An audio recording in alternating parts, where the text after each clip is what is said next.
დღის სხვა მთავარი თემები საქართველოს მთავრობის ეკონომიკური გუნდის წევრებს და ასევე აჭარის მთავრობის თავმჯდომარეს პროექტ შუახევ ჰესის მიმდინარეობის შესახებ ინფორმაცია კომპანია აჭარისწყალი ჯორჯიას გენერალურმა დირექტორმა გააცნო. რონი სოლბერგმა განაცხადა, რომ სამუშაოების 75% შესრულებულია და ჰესის მშენებლობა წლის ბოლოს დასრულდება. მინისტრებმა პროექტი ყველაზე სწრაფად განხორციელებად ინვესტიციად შეაფასეს. ინდურმა ტატა ჯგუფმა და ნორვეგიულმა Clean Energy-მ ჰიდროელექტროსადგურის მშენებლობისთვის 418 მილიონი დოლარის ინვესტიცია განახორციელეს, შედეგად ენერგოობიექტი 187 მეგავატ ელექტროენერგიას გამოიმუშავებს და ყოველწლიურად ბიუჯეტის სასარგებლოდ კომპანიამ მილიონობით ლარს შეიტანს.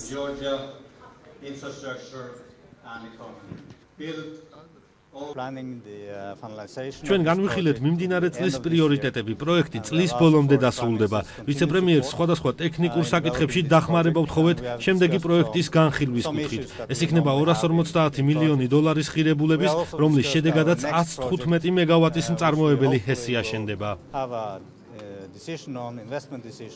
ის რაც ბოლო წლების განმავლობაში ქართულ ენერგეტიკაში ხდება, ნამდვილად მისასალმებელია.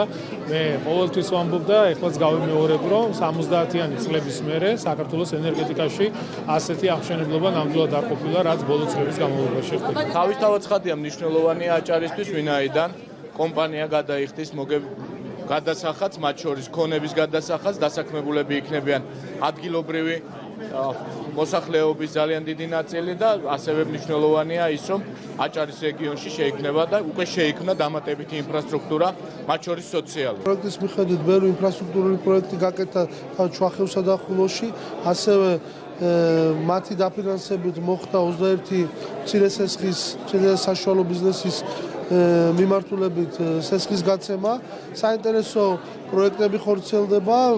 მინდა აღვნიშნო ასევე, რომ ერთ-ერთი მნიშვნელოვანი პროექტი წაბლანის მთლიანად მოსახლეობის 220 ოჯახის უზრუნველყოფა საცხოვრებელი ბინებით, რომელიც სახელმწიფომ და Clean Energy-მ ერთად განახორციელა. ეს მნიშვნელოვანი პროექტია, 30 წელი ამ მიმართულებით არ ყოფილა გადადგმული არც ერთი ხელისუფლების მიერ ნაბიჯი.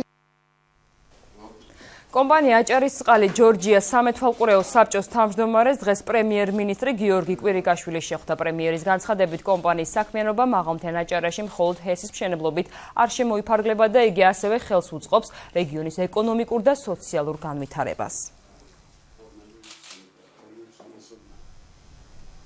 ქართული დელეგაცია ისტორიულ ლაზეთში ეს და სხვა თემები გადაცემის